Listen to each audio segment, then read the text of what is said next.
Is that okay? Oh, I think I'm sharing the wrong thing. Okay. Uh,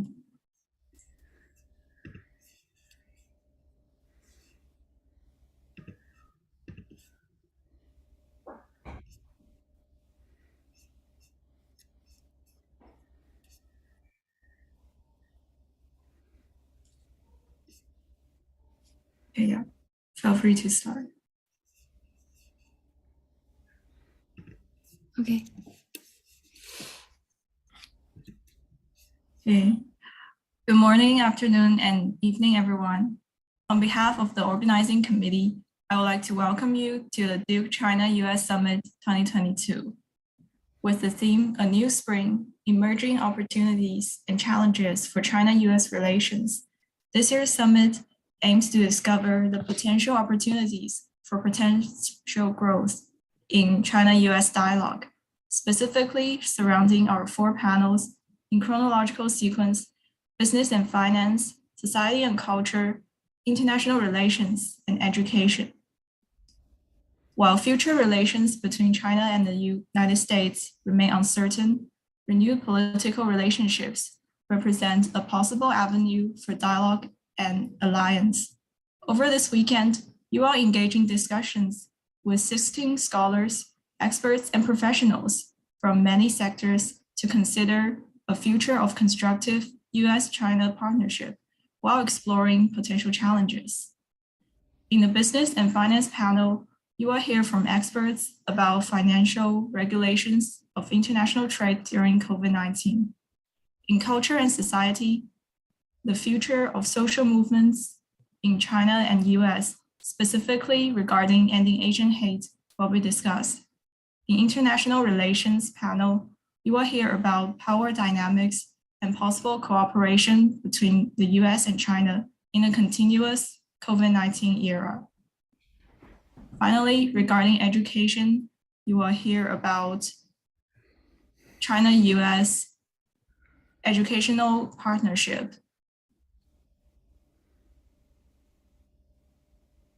Now, it is my great pleasure to introduce our keynote speaker, Professor Bruce Gentleson. Prof. Gentleson is William Preston Few Professor of Public Policy and Professor of Political Science at Duke University. He previously served as chair of Stanford School of Public Policy. He is the 2022 Distinguished Fellow of Woodrow Wilson International Center for Scholars. His most recent book is The Peacemakers: Leadership Lessons from 20th Century Statesmanship. He has a forthcoming book this year titled Economic Sanctions: What Everyone Needs to Know. Welcome, Professor Gentleson. Thank you very much for the invitation, and congratulations to your organizers. I know it's hard to organize things these days, even harder than it's been in the past. And to all of you who are participating, this is an important initiative. I think I've spoken at your summits before. I recall one a few years back at the Hilton Hotel on Hillsborough Road there in Durham. And so it's great that you're continuing to do this. As Lena said, I'm coming to you from Washington, D.C., where I'm away from Duke for the semester. I'm a distinguished fellow at the Woodrow Wilson International Center for Scholars, working on finishing up this book on, actually I finished this book on economic sanctions, which will be out this summer, more timely than I thought when I started it. And I should note, by the way, it also, in addition to the obvious case of Russia, Ukraine, it includes case studies of U.S. sanctions on China and China's use of sanctions against other countries, against Australia and France and Norway and South Korea and the like. And also doing a variety of work on sort of what we often refer to as grand strategy, the overall U.S.-China relationship. I will be on campus the coming academic year. For those of you interested, in the fall, I'm teaching a 500-level course called The Politics of U.S. Foreign Policy that's open to advanced undergraduates as well as graduates. And then I'll be teaching a seminar actually on foreign policy strategy in the spring. So on our topic for today, we don't have much time, and I really want to leave some time for questions. I could talk for a long time, but I'd really like to get your questions. So I'm going to try very hard to limit my remarks, sketch things out and not go into detail, and then come back to that in the questions. I love your theme of New Spring. I'm seeing lots of daffodils and tulips and forsythias. I wish it felt more like politically a spring these days. I like your theme of challenges and opportunities because they are there globally as well as in U.S.-China relations. But we are at a point in U.S.-China relations where there could be a new Cold War or worse. There doesn't have to be. And I think it's in both the U.S. and China and the world's interest that there not be, especially the or worse. And I think after the war in Ukraine, which many thought was impossible, you can't dismiss the possibility of a war between U.S. and China, and everyone has to do everything we can to avoid that. A lot depends on each country's policies and choices. So these are very much the challenges and opportunities you're going to be talking about in a variety of ways over the next couple of days. There are lots of specific issues. There's Taiwan, South China Sea, trade, technology, climate change, pandemics, human rights, Hong Kong, Uyghurs, etc. I'm happy to address any of those specific issues when we open up, but I thought it'd be more helpful, again, in the interest of time, to kind of give you some big picture framework within which to think about these issues. And so I want to talk really about three aspects: the Indo-Pacific, the Asia issues, globally, and then issues of human rights and democracy promotion. As we think about, the phrasing has changed from East Asia to is now, at least in the U.S., referred to as, in many countries, as the Indo-Pacific, stretching from India, all the way through Australia, New Zealand, China, Japan, and countries in between. There are three scenarios that are possible in the Asia Pacific. One is U.S. dominance. This is the way it was largely been for many years, with U.S. dominance militarily and diplomatically. But that's not something China any longer is willing to accept. And that's understandable, given China's interests, its greater power that it's achieved, its national pride. And frankly, on issues like the South China Sea, while there are concerns about what China's been doing, that I'll talk about in a second, the fact of the matter is also that the United States never signed the UN Convention on Laws of the Sea. So one scenario still that some people want is U.S. dominance. My own view is I think that would not be stable. I don't think China would accept that here in the third decade of the 21st century. Second scenario is China's dominance of the region. And in the last few years, the Chinese government has been throwing its weight around much more, and some indications that this is what it's pursuing. On Taiwan, on its own use of economic sanctions against Australia, against Korea, South Korea, Japan, the Philippines, the insistence on the so-called 9-dash line and the building of military outposts in various spots in the South China Sea and the East China Sea, the military clash with India in the Himalayas, accusing an Australian journalist of spying. There are indications that China is seeking its own dominance, not U.S. dominance. Frankly, that's not in the interest of any of the other countries in the region, nor is it in the interest of the United States and its commitments to its allies and partners. And that, too, is a scenario that I think would not be stable and could run lots of risks. So the third scenario, what's really needed is what I think of as an equilibrium. During the period of U.S.-Soviet détente in the 1970s, this was referred to as essential equivalence, which basically meant that there'd be different areas of the military balance, of diplomatic relations, in which each of the major powers, then the U.S. and the Soviets, in this case, U.S. and China, might have an advantage. But when you added them all up, it created an equilibrium and an essential equivalence. It established rules of the road to avoid unintentional conflict. People always need to be reminded that World War II started because of ineffective deterrence. World War I was kind of inadvertent, and escalation happened without any of the countries significantly intending it. And this would require the essential equivalence both for the United States to recognize that the period of American dominance of the region is no longer, and for China to scale back on its own pursuit of dominance. It'd be an adjustment for both countries. But in many ways, it's in the interest of both countries because, as I said before, the American dominance is no longer achievable. and Chinese dominance will be resisted by the United States and many, many countries in the region. There are a lot of specifics of this. It involves so-called rules of the road, and guardrails is the metaphor that's often used. Countries agree upon measures to ensure that if there's a concern, that you can communicate about it and both avoid crises and then manage them if they happen. There'd be regional arms control agreements on a variety of weapons, more conventional weapons than nuclear weapons in this particular sense. So this is, I think, the crucial choices in so many of the issues. Taiwan, South China Sea fit into this framework. And again, there are people on my side who still want U.S. dominance. There are people in Beijing who want Chinese dominance. And I think we'll all be better off if we find a way to have this equilibrium, this essential equivalence. Globally, the U.S. has had a lot of concerns about China gaining a larger role in various regions. It's the largest trade partner for many Latin American countries. The Belt and Road Initiative has established many relations in Africa.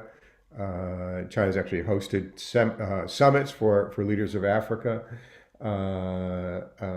Increased relations in the Middle East, and not just for oil, but strategic cooperation agreements signed with countries like Saudi Arabia. Intelligence cooperation signed with the United Arab Emirates, various kinds of cooperation with Egypt and Iran. And there have been a lot of concerns about China's increased global role. China now is a global player.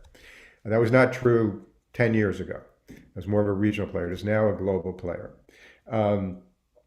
Some of this expansion can be contrary to U.S. interests. But I actually think if you look at it, if I were sitting in Beijing and talking to President Xi Jinping about some of the ways China has been more assertive, I would ask the question of how's it going? Look at Britain, which originally had been resisting U.S. efforts to ban Huawei 5G from its system, joined the ban after China's moves on Hong Kong. Japan has been taking a much stronger position on Taiwan than ever before.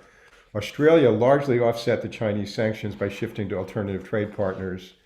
The European Union, that was about to sign a new investment treaty last December 2020, stepped back from that. The $4 trillion Belt and Road Initiative has brought only limited leverage over recipient countries. And the wolf warrior diplomacy has been a brazen nationalism. If you look at public opinion polls in one country after another, this is not American propaganda, the views of China have decreased.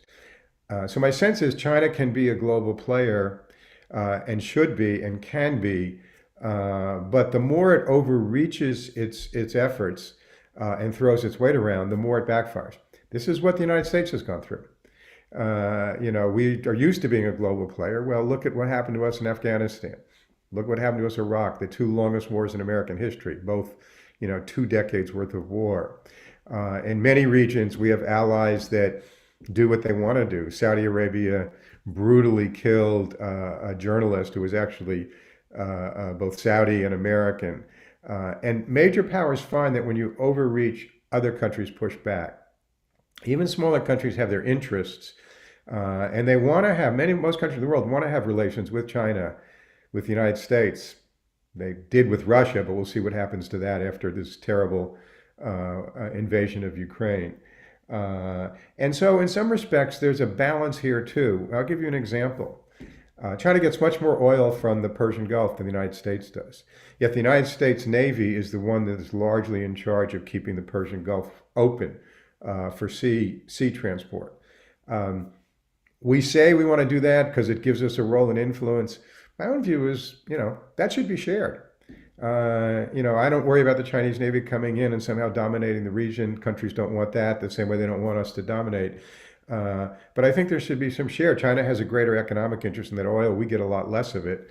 So there are many ways I think we can find situations that are not a gain for China is a loss for the U.S. and a gain for the U.S. is a loss for China globally. The two that are most salient in my mind are climate change and pandemics. When we talk about major issues, there's nothing more significant than climate change and pandemics. The death toll from climate change is already over 160,000 people a year. Uh, and here there's very much of the possibilities of win-win. It's not only up to U.S. and China. Other countries have to do their share too, but we are the largest emitters. And to the extent that we find ways to cooperate, there's some sense in China that whatever the economic costs for development of using less coal are starting to be exceeded by the economic burdens and costs of pollution and the public health costs and the like. Uh, we really need to work together on climate change. It is the most significant issue that the world faces, far beyond any diplomatic issue, short of nuclear war. Thank you. Um, and pandemics. The next pandemic is not if, but when. And beyond who did what in this, I think we've both learned, look at what China's going through now with the lockdowns in Shanghai and elsewhere, that the way to control global pandemics is through cooperation, not finger pointing. So here too, the United States and China could be enormous leaders in ways that help us and help the world. Last point, and then I want to I'll keep talking, but I want to stop, see if there are any questions, is this whole area of human rights and democracy promotion. Now, this is very important in the United States. It long has been. I was in the State Department in the early 1990s after the Tiananmen Square massacre and working on the issues of U.S. response with economic sanctions and the like, on that. What's been happening in Western China, I know lots of the arguments, but the reality is it's, been brutal, borders on genocide, brutal repression of human rights. Hong Kong, the policies are fundamentally violating the agreement that was signed with Britain when Hong Kong was started to be returned to China.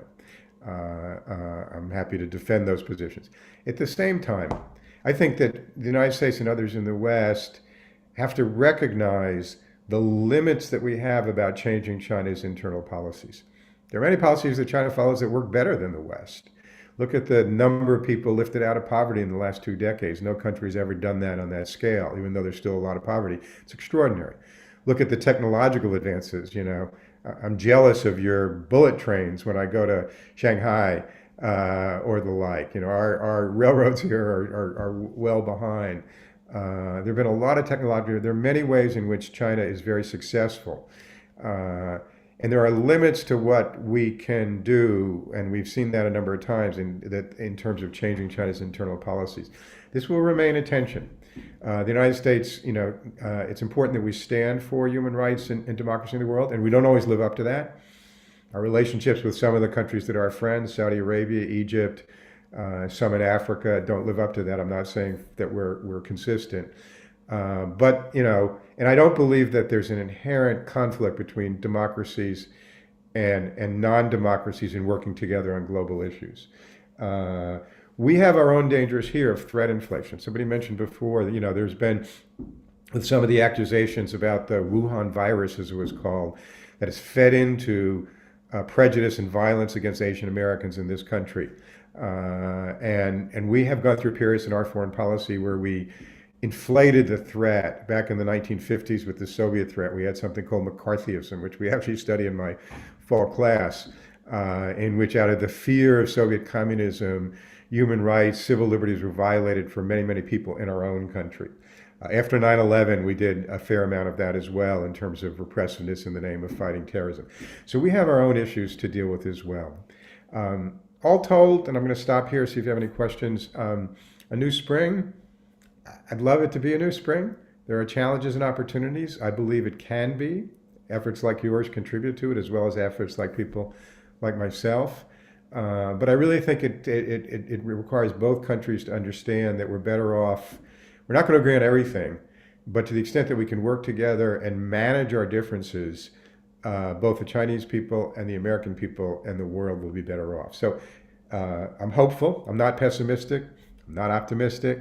I'm hopeful and very much believe that some of these challenges can be met and we can head towards more of a spring than I think we have now. So I'm going to stop and I'll welcome any questions or comments, however you want to handle those.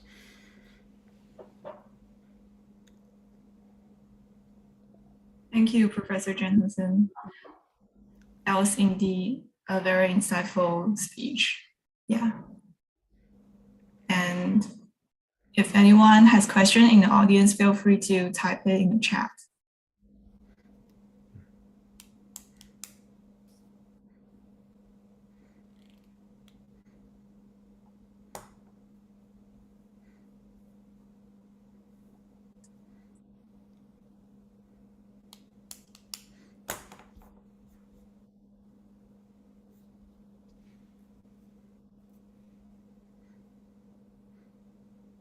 Don't be shy. You're coming to a session. I'm sure you're welcome to ask a question or agree or disagree. Intentionally left this time so I could hear from you and not just talk at you. So don't be shy.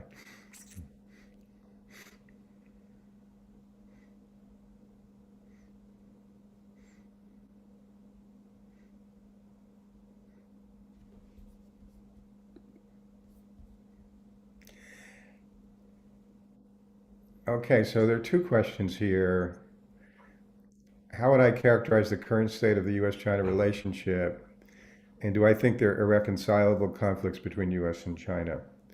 So let me put them together and maybe start with the second one. There are some irreconcilable conflicts. I think the questions of how we run our own political systems are very, very different. And I don't think that um, I think we have to have our differences there and manage them. And our democracy is under great threat at home. We uh, had an election in which the candidate that lost tried to steal the election, that being Donald Trump, January 6, 2021. The last time the American capital was physically attacked like that was in the War of 1814 when Britain did it. War of 1812, that is in the year 1814. And so we have lots of issues here at home about our own political system. I think China does too. I know, young people I've met with when I've been in China and others, people of my generation as well, want to have a degree of political freedom, not necessarily a democracy necessarily, but, some degree of that. But so there are definite differences in how we run our political systems. And I don't foresee China becoming more like us or us becoming more like China. I think we agree to disagree there, and frankly, each of us needs to work on our own problems uh, rather than try to fix the other country's problems. Um, as the overall state of the relationship, it's not in good shape. You know, the book that Selena mentioned, The Peacemakers, that I wrote a few years ago, there's a chapter on the meetings between Henry Kissinger and Zhou Enlai back in 1971-72 that began the relationship between the United States and the People's Republic of China. And I actually interviewed Henry Kissinger at great length on this. And one of the things he emphasized was how he and Zhou Enlai, given everything that had happened between the countries, uh, built some trust between each other so that they could agree to disagree. They disagreed on Taiwan, but they found a way to find some common ground about where to go forward, the so-called One China policy. They disagreed on Vietnam. The United States wanted China to force the North Vietnamese to make an agreement with us. China decreased its aid to North Vietnam, but it didn't force the North Vietnamese. But they built trust, and that trust continued to develop. And I don't think we have much of that now for a lot of different reasons, and there's fault on both sides. So I think that we're in a very tenuous state. On Ukraine, when President Xi and President Putin declared a friendship with no limits at the beginning of the Olympics, my view from China's point of view is, how's that working for you, China? I don't think China expected Putin to do what he did, maybe to pressure Ukraine, but it's impossible to ignore the extraordinary brutality of this war. And so I'm hoping out of this that it helps us each think, well, maybe there's a way to find some more common ground on some issues. And I come back to climate change and pandemics as issues in which both countries have suffered a lot. Both countries will suffer even more. And even if we had the best policies on climate change and pandemic prevention in the world, or China did just on our own, wouldn't be enough. So I see great opportunities there to work together. There are some areas that are irreconcilable, but there are many areas that we have shared interests. The last point I'll make on that, I'll move to the next question, is to respect each other's history. China is right that for centuries, the 19th century into the early 20th century, it was exploited by the Western powers, by the European powers, by the United States to a certain extent. That's true. That's historical. At the same time in our history, there are ways in which we cooperated. In the early 20th century, the United States came in and helped set up some of the first, new modern medical schools in China, even though we had other differences. Americans came over in a lot of different ways. We worked together against Japan in World War II, and the like. So, there is a history in which we each have grievances, and we should be honest about those, but not try to out-grievance one or the other. Um, is there a way to bridge the understanding between American and Chinese views, or is there an aspect we can settle and move forward? I think there is. I think a lot of times. So I've worked a lot. When I've been out of the university in government, I was serving in the State Department when Bill Clinton was president and Al Gore was vice president, working on the Middle East peace talks in the 90s. When major progress was made between Israel and Jordan, Israel and the Palestinians. And you talk about differences, between Israel and the Palestinians, and we now see them 20 years later, they've even gotten worse. But progress was made. And I was in the room with Israelis and Palestinians as they found ways even to argue with each other. And then when we go to dinner, to sit next to each other and talk about their children and grandchildren. Right. So yes, I firmly believe that the difference between China and U.S., we have a lot in common. And I think we can build on that. President Trump changed the relationship. Would China be in a better position than Trump? In some ways, yes. I mean, Donald Trump. Again, I've said that I worked for President Obama in his State Department. I worked for President Clinton in his State Department. I worked for Vice President Gore when he was vice president and when he was a senator. So obviously, I'm a Democrat. And Donald Trump basically had an attitude of he was going to, attack every country in the world. Right? He did it to the Europeans. He did it to China. He did it to most every countries in Latin America and Africa. But at the same time, there were some issues. For example, the trade relationship had grown very unfair. China was taking advantage. It is a member of the World Trade Organization. And many of the ways it was promoting its exports were in violation of the rules. Those issues were brewing in the Obama years, and they would have been there even without Trump. So there's some underlying issues there, but there's no question that Trump did damage to American relations with just about every country in the world. Could I elaborate on a lot in common? Yes. Both of our peoples are going to be worse off unless we work together on climate change. Both of our peoples have been worse off because we didn't work together on COVID-19. You all have gone through this. I've gone through this.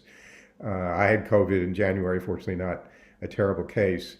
And we spent 2 years trying to blame the other.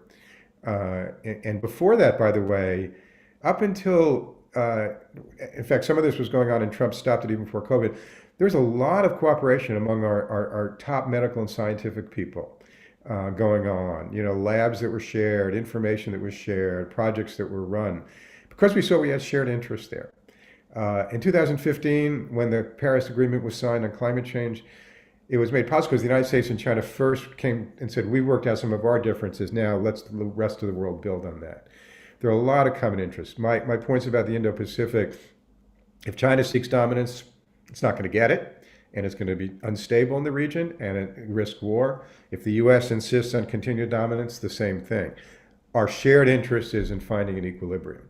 And I do believe that as peoples, I know my travels to China, my work with Chinese students when you come to the United States, there are a lot of values I think we have at the core. The valuing, the importance put on family, on community, on learning.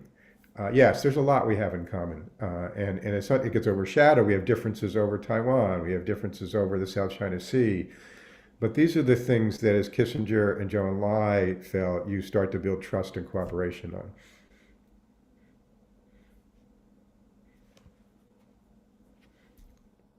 Yeah, thank you. In the interest of time, we will stop taking questions.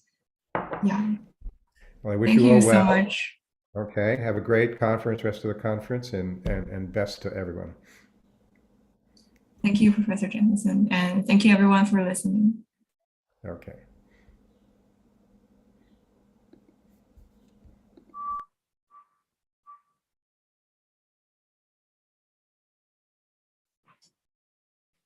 Yeah, so here are the panel times. You can refer to the details for panelists in the audience brochure.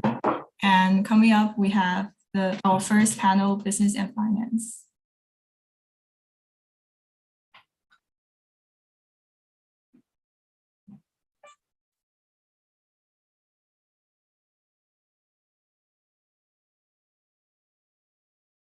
我这里扫 share。Yeah, business and finance, feel free to take over. Hi, Professor. We meet you in this main room again.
Hi, Dr. Zheng. Would you like open your camera?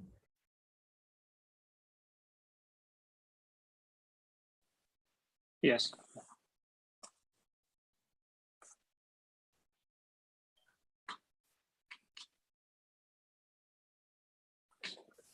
Supervisor Zheng, how the situation like in Suzhou? Because I'm not in Suzhou, but I hear like some news about Suzhou situation, and the COVID-19 is really go by here. I think it's by and large better than Kunshan and Shanghai. My own compound has not been put on this very strict lockdown. We can still go out. We can still go, go out to buy groceries. But apparently, all the public places like museum, parks, I think are closed, and also very high level, precautionary measures are in place. Yeah. So do you can feel free to purchase some like commodities at store, or like it's just been closed and you cannot buy something at there? Yeah, you can buy anything if you have enough money. Okay. Yeah, so we don't have supply problem. That's a good thing about it. Yeah. Okay. We have enough supplies, food, everything in Suzhou. But I heard faculty and students who live in Kunshan and Shanghai have some difficulty accessing very essential supplies. Yeah. If they have a delivery to the compound, and then it's divided up. They have X, like let's say 20 pounds of eggplant and 10 pounds of cabbage and 5 pounds of beef, and then it's packaged out to each apartment or condominium, whatever. Yeah, it's not like you go to Huma and you go buy groceries. Yeah, they are doing the Tuangou, the group purchase, the compound purchase all together. Yeah. It's like Costco, going to Costco. Yeah.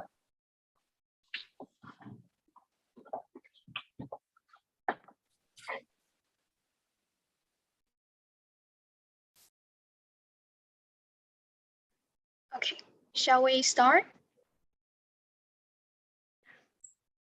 Ladies and gentlemen, thank you again for attending our panel on business and finance. My name is Haiyi Liu. I'm a junior student at Duke Kunshan University, also the content designer of business and finance panel. When I tried to decide among different interesting topics regarding Sino-U.S. relations, this topic in particular raised my interest due to its relevance to our contemporary society and the inherent, possibly still largely unsettled debate.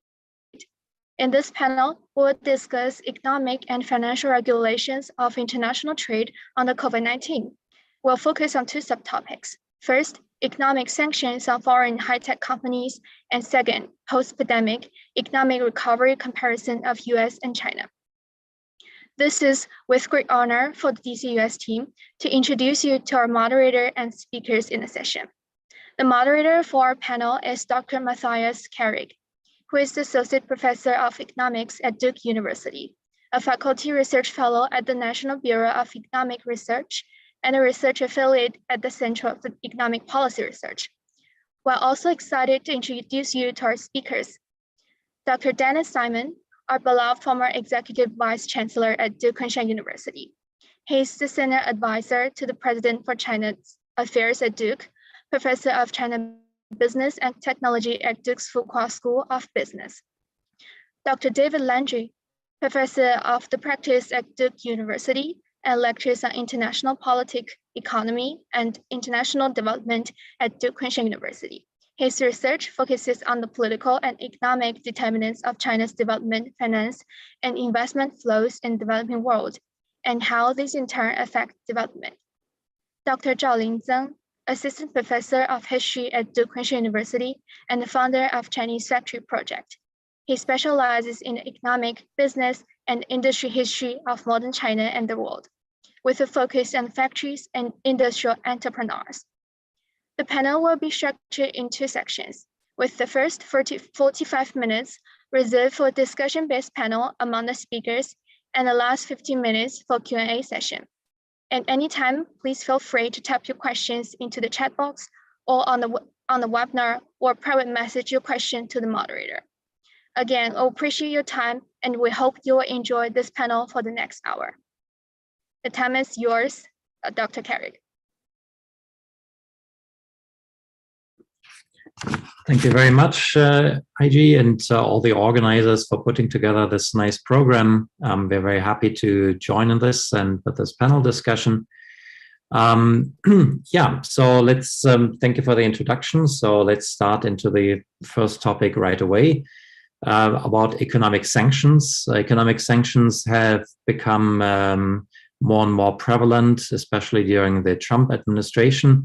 I'd like to ask the panelists what their opinions are on the economic financial sanctions towards foreign technology companies, and especially what the differences are between the previous political administration and President Biden now in their foreign policy on Chinese technologies.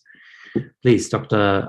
Landry, maybe you can shed light on this from a political standpoint. Sure.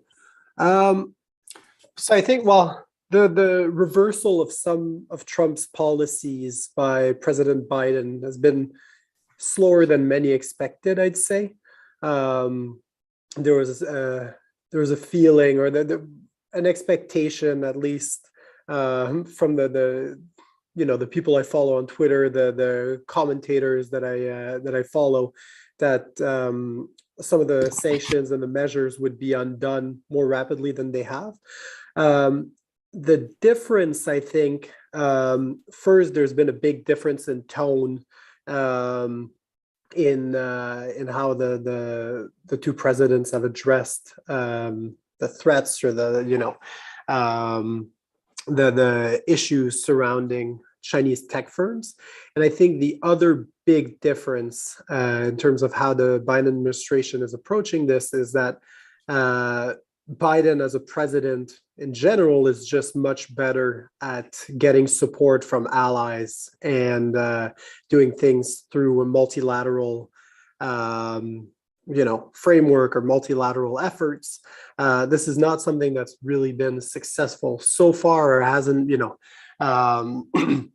been implemented on Chinese tech firms. But I do suspect that if you were to push this and accomplish it through a multilateral framework, it would be more robust, and it would be more, much more binding. So yeah.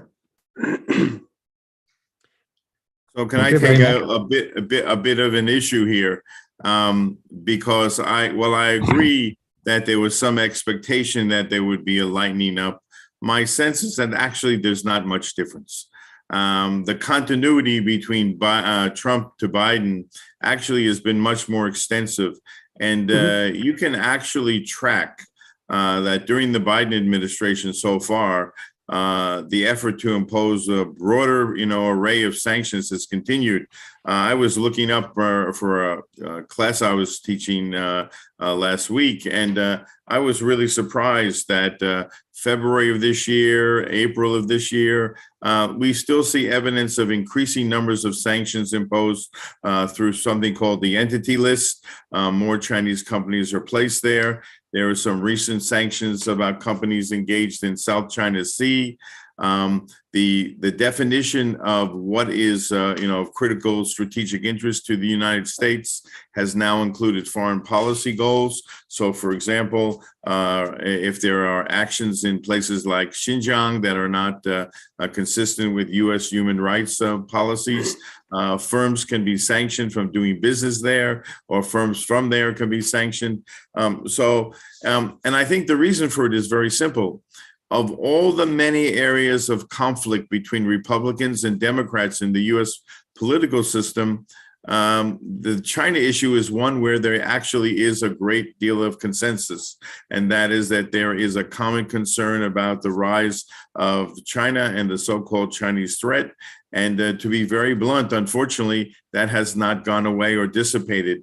Yes, the tone is a little less acerbic, but I would tell you that diplomats on both sides, those are Americans in Beijing and Chinese in Washington, D.C., find it very frustrating to interact with one another because there's sort of a cold shoulder being thrown out and not a warm, receptive audience that engaged in meaningful dialogue with one another. Thank you, Dr. Simon. I would like to know a little bit, because sanctions have become more prevalent, and also you mentioned, Dr. Simon, that more companies have been based on this, despite some expectation that maybe the Biden administration would actually reverse course. In terms of the sanctions on technology companies, that's the one big motivation that the US doesn't want to lose technological innovations that it puts forward. Dr. Zheng, what do you think about the impact of those sanctions on especially the Chinese firms, their technological development? Is there more drive towards trying to do things independently? Yes, I think the sanctions on technology has long been part of the economic warfare in world history. So I try to speak from the perspective of history here. And especially in the case of China, since Cold War, China has been the major target of, export control by the United States on high tech, right? And also the related machinery and other equipment. The only exception, I think, is 1980s, the so-called honeymoon period. China had gained unexpected, unprecedented access to, especially the military technologies in the United States. But after the 1980s, I think China has benefited in a great deal from the growing transnational networks of technological engagement across the Pacific. And this kind of a trend, in my perspective, is very hard to reverse. And according to my observation, Chinese government has demonstrated a greater willingness to cooperate, to continue to promote this tendency, the trend of transnational technological connection. One of the best examples is Tesla, which opened their Shanghai factory in 2020 as the very first fully foreign-owned automobile factory in China. So why this story matters, because back in the early 1980s, also AMC, American Model Corporation Company, was also the very first one to form a joint venture corporation in China, in mainland China during that time. So I would like to take this as a very positive sign. You know, the auto joint venture always started some very good relationship for the two countries. I hope they can, the story, this good pattern can repeat itself in the 2000s. Thank you very much. Do you think that, so in the past, sanctions have been typically sanctions to protect domestic industries or to favor certain export industries? Now the sanctions are targeted towards technologies in particular. So this is perhaps less linked to trade in the sense that, yeah, many new technologies perhaps are embedded in new products. But what about cooperations with Chinese companies? So for example, there was a lot of debate about 5G networks and the involvement of Huawei. Is that something that, what role does that still play, that conflict in particular, and what, how does that filter through other firms? So maybe I'll take a crack. You know, one of the big problems is, of course, you've got the Chinese program for military civil fusion, which is a program that's designed to create closer links between the defense sector and the civilian sector. And so that raises an overall problem about if you would export a technology to a so-called acceptable civilian user in China, that technology, according to the Chinese program, also could make its way into the military. And so that has become now a major area of U.S. concern, and they're watching it very carefully. So recently there was a policy that was put in place for companies, Chinese companies, who were engaged in quote unquote maligned activities dealing with the South China Sea.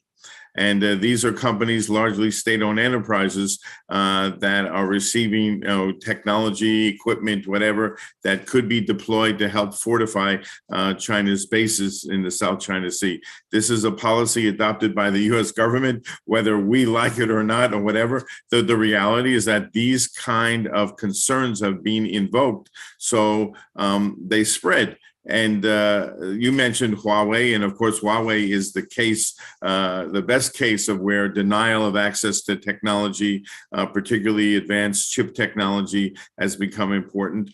But also, China's major semiconductor producer, SMIC, has now not only been denied access to purchasing, let's say, any kind of specialized software, but even the production equipment now to make advanced chips are now being denied. And so I look at this in some ways akin to what happened in the 1930s when the U.S. tried to tighten the noose around Japan and deny it access to natural resources and energy, petroleum in particular.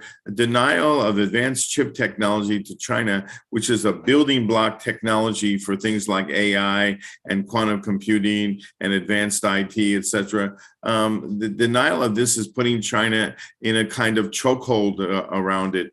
And it is now pushing very hard to promote not only indigenous innovation, but also what Xi Jinping has called now self-strengthening, that these 4 or 5 areas of technology that China seems vulnerable to are now being highlighted as major priority areas, so China can escape from decoupling or delinking or whatever we want to call it right now, because the pressures are really great by this denial of access that's taking place. Lenny, quick question. I mean, there are some, are these technological sanctions effective? I mean, Dr. Simon just mentioned there's the reaction that there's no more domestic innovation, perhaps. Is there maybe a danger that with no technology sharing, there's eventually also no trade, perhaps? That there's a decoupling not just in technologies, but also eventually decoupling in trade?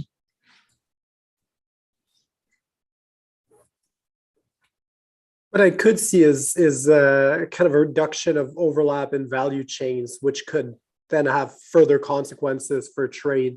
I think, simple imports and exports don't represent a huge share of trade. I don't think those would be threatened as much, but where there are value chains with significantly large technological components, I could definitely see that taking the side. And I just want to add to Professor Simon's point from earlier quickly. I agree with what he said, and I think there's also some developments in not exactly technological sectors made me pessimistic about things going back towards a more cooperative direction. So earlier this year, late last year, China formed the Rare Earth Group company, basically merging three of its largest state-owned enterprises in rare earth production, which will give, presumably, or that's been how it's been received, give the government a lot more control over rare earth production. And that's something that's been used as a stick against Japan, even though it's disputed. There's, after a territorial dispute with Japan, there was a ban or a halt of exports of rare earths to Japan. This is something that's perceived in the U.S. as a potential threat, especially if something that could be a retaliatory measure for U.S. Imposing technological export barriers. And then just last week or 2 weeks ago, Biden invoked the Defense Production Act for critical minerals, which is something that doesn't get invoked very often. But clearly here, my interpretation of this is that the U.S. or that Biden is bracing the U.S. for potential retaliatory measures from China, because China has a dominant position in critical minerals production. So I don't, if my reading of this is right, I don't think either country is kind of looking to step away from kind of the escalatory measures that have been adopted, or yeah. Well, security is definitely one area where these sanctions are geared towards. Dr. Zheng, you mentioned before an area which looked more optimistic about car manufacturing. Do you think it's possible to separate the economy into some portion that is clearly related to national security and that can be controlled via sanctions, and another portion where free trade could be allowed? I think this the Chinese economy has become very integrated in many perspectives, and it is hard for me to see like one particular sector of the economy worked very well with the sanction, but the other sector basically didn't. I think the impact would be comprehensive and very thorough. However, I wanted to note that China has not been new to, sanction or economic warfare. There are 2 points or 2 strategies China may adopt. The first is what actually Professor Dennis Simon has mentioned. China has been, adopting the strategy of self-reliance or self-strengthening since the founding of PRC, right? That is a very important component of China's technological advancement. The second point is China has been very pragmatic and flexible in selecting their technological partners. During the Cold War, China's technology partner shifted, between Japan, Western Europe, Eastern Europe, Soviet Union, in the 50s, 60s, and 70s. And so this shift of technological partner has happened basically in accordance to the larger pace of China's domestic political change. So I think looking forward, I could see that China may continue to be flexible and pragmatic if in terms of working with different trade or technology partners all over the world. If there is something they couldn't get from the US, probably they will try to, resort to other partners in other parts of the world. And China's economic influence certainly could allow the country to do that. Thank you.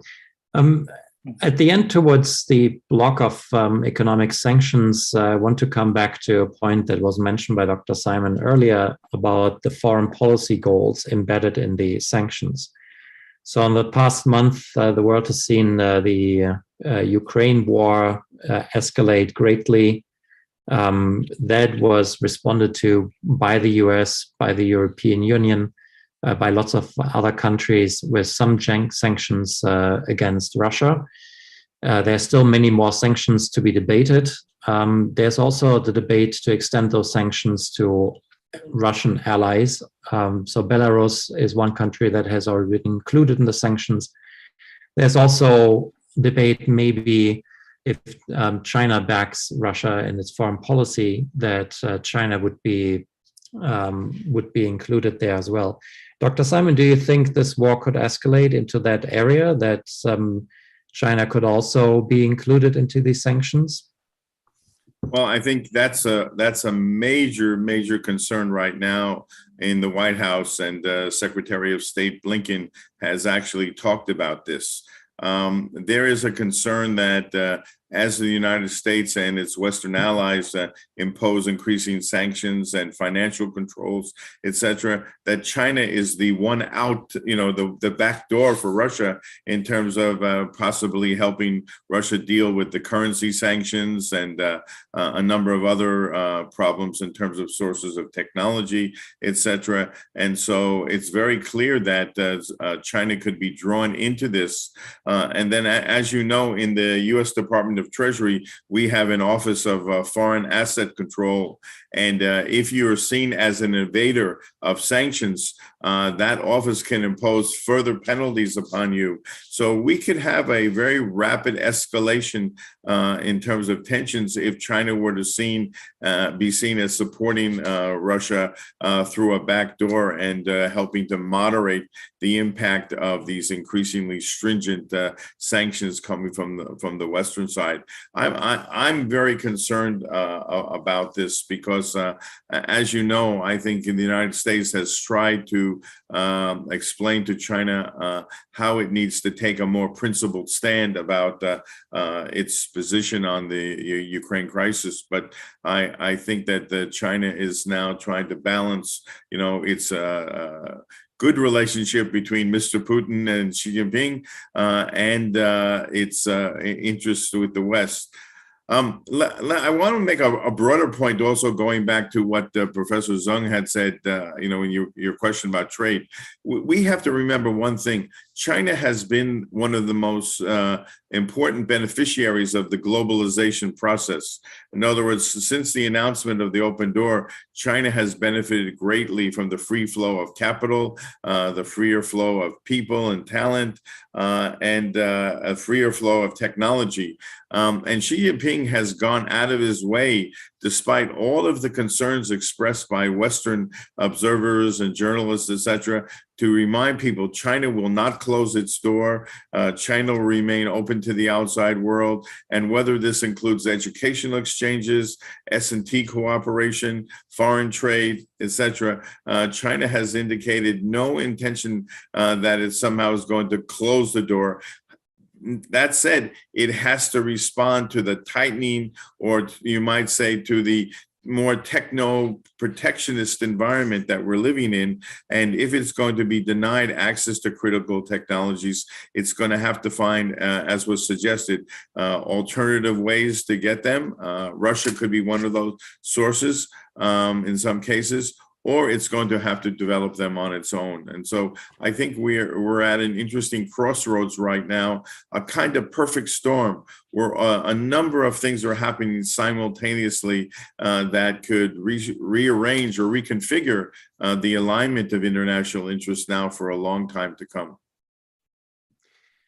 If I may just follow up on that, what are the key factors to ensure, if we now at crossroads in a dangerous or difficult situation, what are the factors that could tip that situation towards mutually beneficial exchange rather than antagonistic withdrawal and closing the door?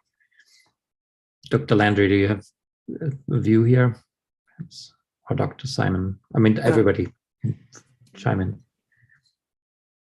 Well, before I answer that, I just want to add a little bit to what Dr. Simon was saying. I think with the sanctions on Ukraine and the potential for secondary sanctions on China, when atrocities like the ones committed in Bucha, last week, well, in the previous month, basically, but came to light last week, the more of those come to light, especially as Russian forces withdraw, it just draws spotlight from Europe, from North America. It's going to lead to increased sanctions from the West. It's going to choke Russia even more, and it's going to lead to popular pressure among Western countries on their governments to quash countries that are seen as helping Russia evade sanctions. So this is kind of a double force, in my view, that are pushing, two forces that might push eventually countries over the edge in terms of adopting secondary sanctions on China. That's not to say that that it's certain that's going to happen. There's a fairly high, higher burden of proof to show that there's kind of an intentional sanction busting happening. Right now there's no the wording in the sanctions on Russia is nowhere near as harsh in terms of secondary sanctions as it was on Iran, for example, when there was a big row about China's role. But it is something where I think right now it's looking like it's trending towards potentially more kind of a harsher stance, basically. And then ways that this could be kind of de-escalated or walked back. Maybe I'm too pessimistic, but I think even if Russia pulls out or takes small territorial wins in Donbass or something and tries to save face, I don't think there's much appetite in Western countries to lift the sanctions. There's more unity on those sanctions than there's been in a long time. And so I don't necessarily see a way where the sanctions could be lifted. I think most scenarios where there's kind of a walk back, I think that I can envision would come from a kind of softening of support for Russia by Beijing. Thank you for that view.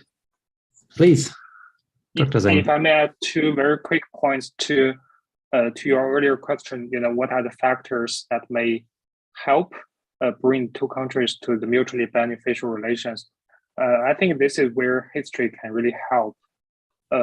China's reform and opening basically is about moving from isolation to cooperation and closer connection, right?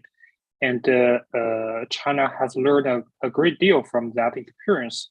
So FDI and the cultural and the educational exchange are all important factors, and we can see those factors are re-emerging in recent years. So here, I want to use Tesla as a case again. So basically, this is China's policy innovation in the larger background of economic decoupling, right?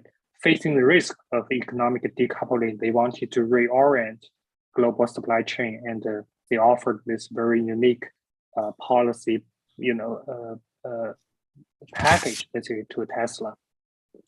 And a more recent positive sign is that China has reiterated their stance on supporting Chinese companies to go public on the US stock markets. And this has been a very positive, very exciting message to domestic investors in China. And I think, so that said, I think along these lines, we probably could anticipate more policy measures, maybe some concrete specific policy measures come out in the near future. Yes, but I think, you have to keep in mind two things with that. Number one, the Securities and Exchange Commission has continued to talk about the delisting of Chinese companies who do not meet, the audit requirements and are part of the U.S. regulations. And so we're talking about the delisting of perhaps some 20 plus Chinese firms that at least we've been talking about it for a while, which is good. It hasn't happened, but it looks like it's around the corner to happen. The other thing that we want to be remind ourselves is that CFIUS, the organization in the U.S. government that looks at foreign investment into the United States, that they have tightened up considerably about Chinese capital coming into the U.S., where that money is invested, what kind of M&A activities involved, what kind of young new technology companies are being bought up, or at least tempted to be bought up. So we've got, it's kind of like there are a few positive forces right now, but the countervailing forces are just so overwhelming right now. David, mentioned, a couple of reasons why he may have some, concern or even pessimism. It's just that there's a full court press, and it comes from one very clear notion, and that is that FBI Director Christopher Wray, a couple years back, and reiterated by former Vice President Pence, is that this is a whole of a nation approach, for China to overtake the United States in terms of economic and technological leadership in the world economy. And this idea of the whole of nation approach, as if, the entire country is being mobilized, that kind of psyche is still very much present in the hallways of the U.S. government. Now, people from the U.S. business community may not want to see that. People from academia want to continue to collaborate with their Chinese counterparts. This is all positive stuff. But we have to remember, policy is made in Washington, and there are a number of universities, just to give you an example, who get money from DOD or NIH or Department of Energy that do not want to be ahead of where the U.S. government is for fear of some kind of retribution or some kind of penalty. So everyone right now is walking on eggshells about what they can and cannot do, and it's a very a period of great uneasiness for most of the agencies that have been an integral part of the bilateral relationship. Dr. Simon, with some experience decades long in the Chinese-U.S. relationships, do you think this notion of a China threat is blown out of proportion or is somewhat appropriate in some areas? I'll be blunt. I think it's blown out of proportion. And I think it's blown out of proportion for one main reason. One is that we have, despite the Chinese leadership's constant reminding us of its intentionality to catch up with the West, to close the gap, to make major investments in technology, we somehow lost track of the fact that China was making progress along the way. So we woke up with a sort of technological surprise, and that's not their problem. That's our problem. We really weren't paying enough attention, I think, and I think that's the first problem. The second problem is that we haven't paid enough attention to our own house, and that as we see with new legislation such as the Innovation and Competition Act and other related legislations going on in the House of Representatives. United States needs to grab onto its own future and do a better job in terms of investment in R&D. We know that if this new act gets passed by both parts of the Congress, new monies will be going into the National Science Foundation. A new division focused on technology is there. In other words, the answer to the United States fear is not just fear mongering, but it's really trying to rebuild our own system and reorient it to a world that's very different than the world that was in place in 1980 when the United States and China first got together in the post-normalization, period. We are now in an era where not only do we have China, but we have countries like India, Brazil, Mexico, South Korea. The world in terms of competition is becoming more intense, and we need to make adjustments because we're not going back. We're only going forward, and the level of competition is only going to increase. So China is just one piece of it. It's a big piece, no doubt, but it is not the only part of the changing landscape that the United States has to take note of as we look into our own future. Thank you. In the interest of time, there's a very fascinating discussion, but in the interest of time, I also want to talk a little bit about the pandemic and the economic recovery coming out of the pandemic. I want to raise two big points. So China still has a very strict no COVID policy that shuts down lots of industrial centers for periods of the time. Question, will this lead to continued problems for global supply chains that will linger? And the second question that I just want to put out there, in the US, inflation has been increasing quite a bit, and it's obvious that the Federal Reserve will raise interest rates. The question is only when and how much. That will certainly dampen economic growth in the US, and question, what will that mean for China?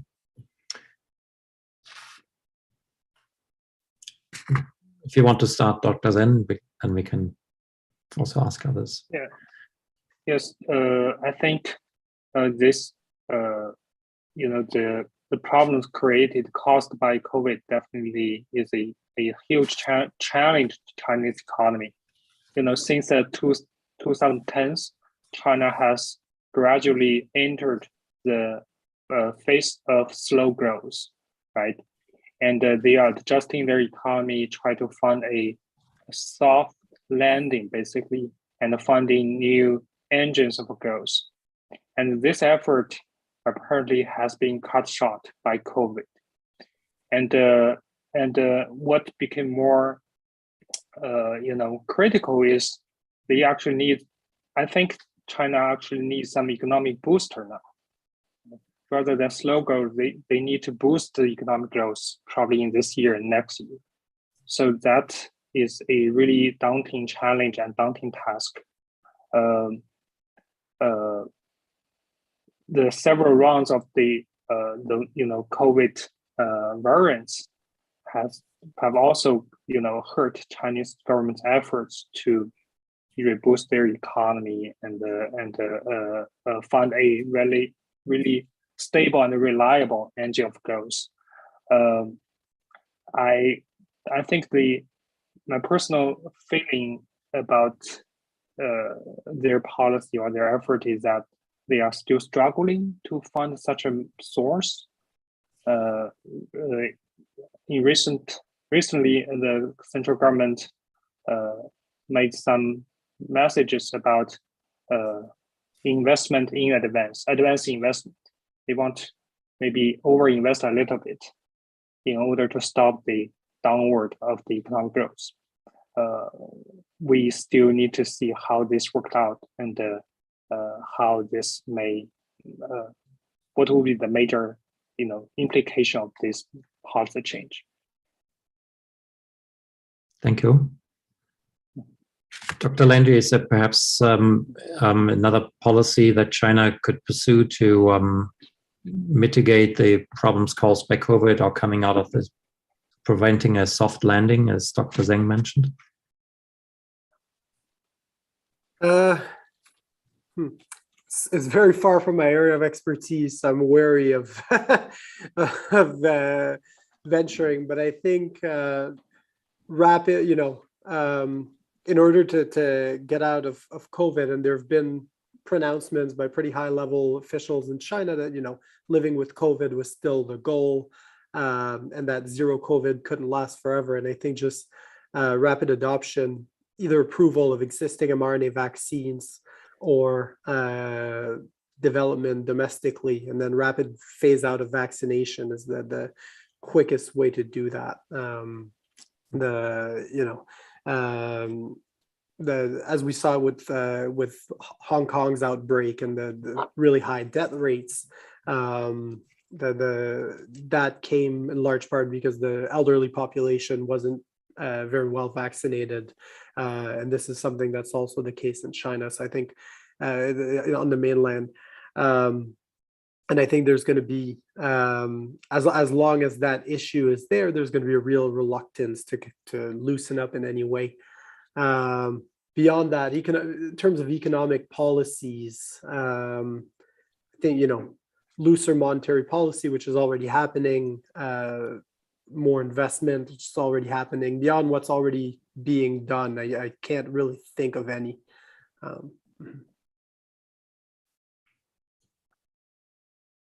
So let me just chime in a bit. One of the things that I see going on in China is that as Xi Jinping helped to engineer this crackdown on existing technology firms, there also has been this program to give birth to several thousand new startup firms called the Little Giants program. And the Little Giants program is the state funding coming from the Fagai Wei, from the Ministry of Information Industry, and it has helped to create a whole series of new companies working in what we would call hard technology rather than soft technology.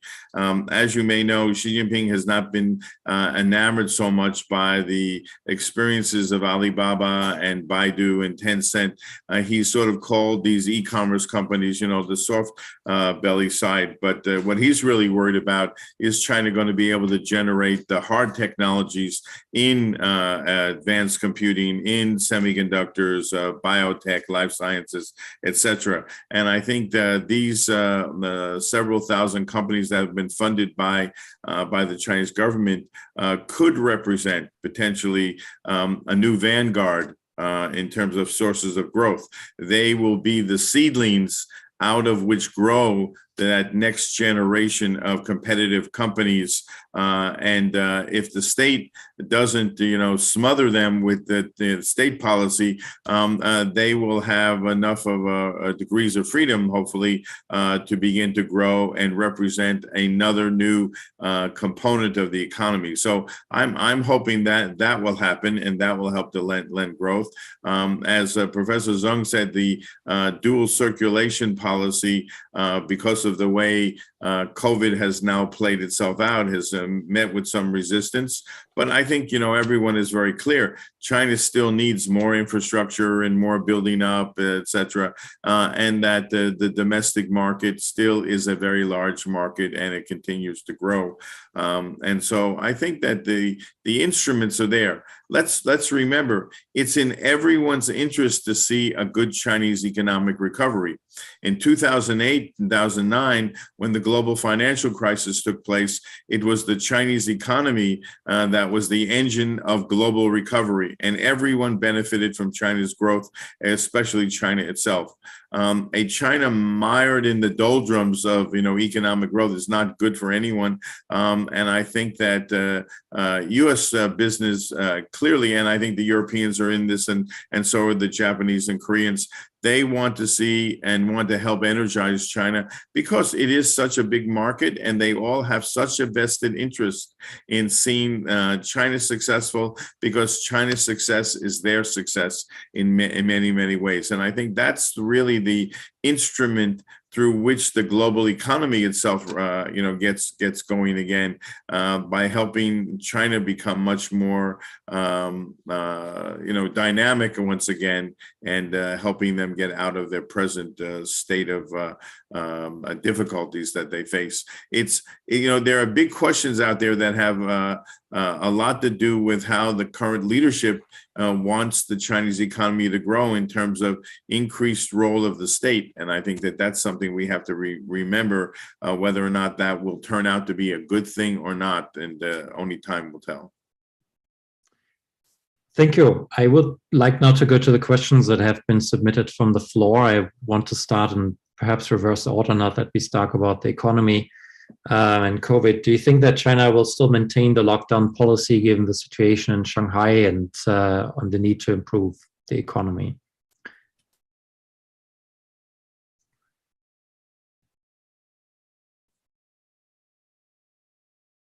So far, I have to say, so far, the answer would be yes. I think that, one of the things we have to recognize in the West, while we may look at the approach adopted by the Chinese leadership as somewhat, different than what we would have done or what we can do, China is a very different country and has a very different culture and has a very different history. And we must recognize that the way problems get solved in China is very different. What I think the Chinese leadership has to pay a little bit more attention to is the underlying science that needs to drive the policy to a greater extent than just the political ability or the political will that's out there to kind of, have this zero COVID policy. It's nice to have it, but you must follow the science in order to make sure the levels of immunity are very high. The fact that this testing is going on is very, very good. But I think, don't forget, testing in these major urban areas doesn't tell us much about what's going on in the rest of the country, because we have no idea what the levels of COVID are in these other parts of the country that don't nearly have as much testing going on, et cetera. So we may see another wave yet come in central China, and we may see another wave, come in western China. I think we've got to be very careful here right now that we're also at a difficult period. I think we're in for a couple more months of this before we see the light at the end of the tunnel. Thank you. How do you understand Xi Jinping's reforms to try to reduce the inequality during the post-COVID recovery?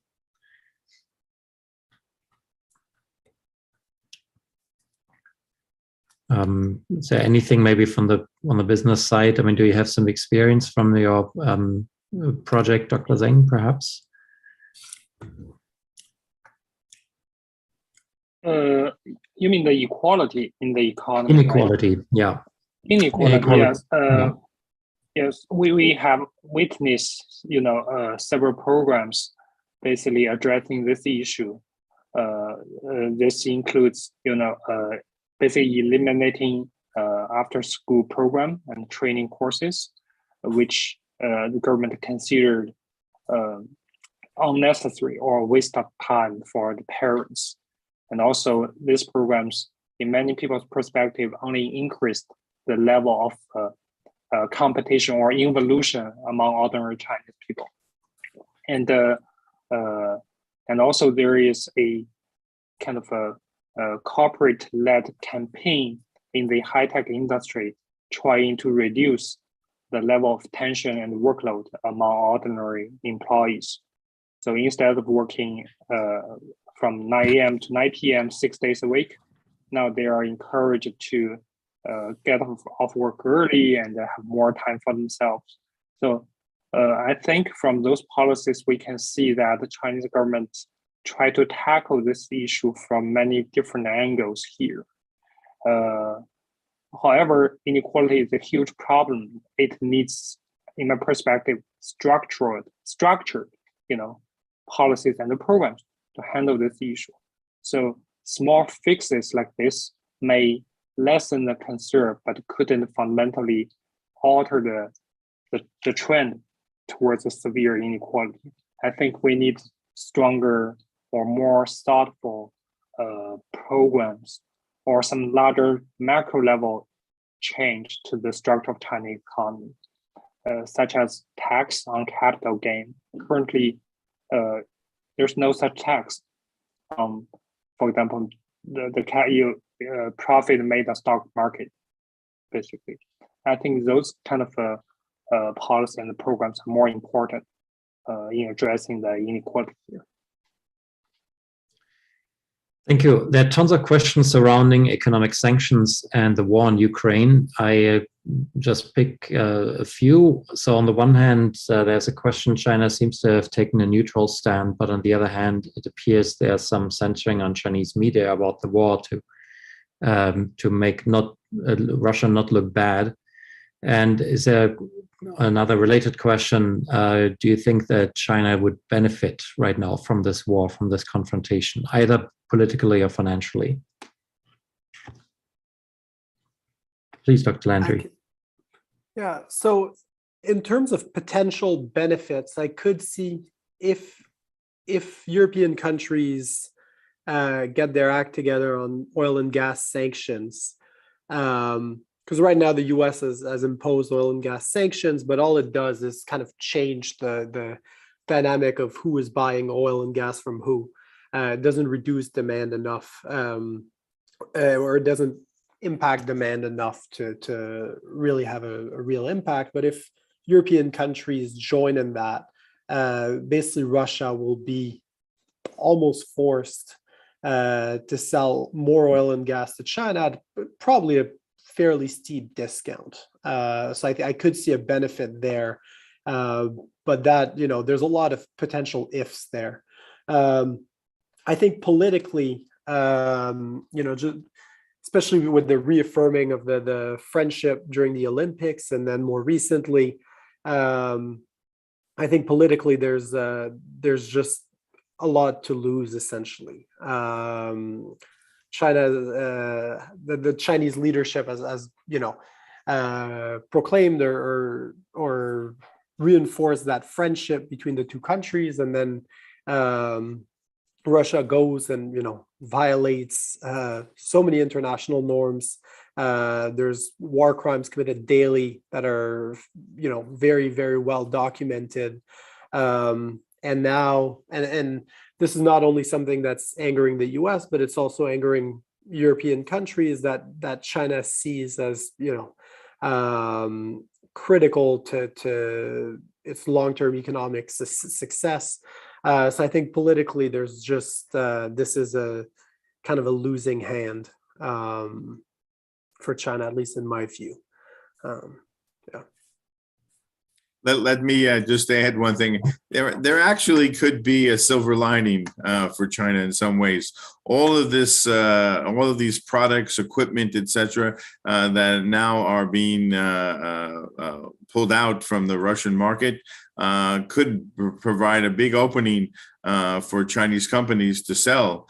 And my understanding is that actually companies now, Chinese companies, have been encouraged, in effect, to pick up the slack where Western products might have had the market. There are now opportunities in machine tools and equipment and construction equipment and other kinds of areas where China actually now could take advantage of the situation.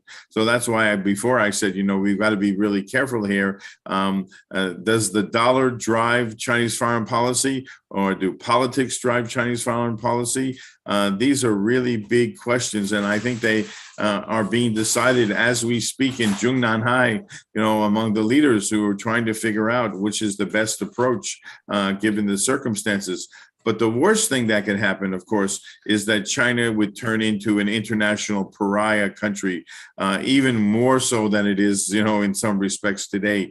And I think that that's a real danger that Chinese leaders have to be cognizant of, that international public opinion is not something that China can simply ignore. It really does have to pay much more attention to this if it really wants to be part of the community of nations, for the long term.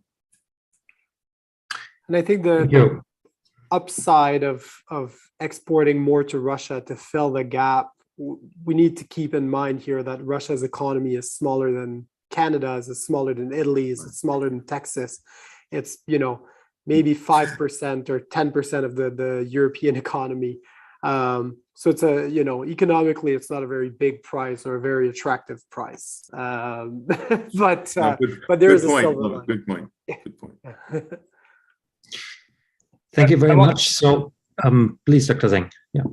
Yeah, very quickly, I want to add, you know, there is a panel on international relations and this summit, I think, for our students who are interested in this. So you probably don't want to miss that particular panel where I think the conversation can continue.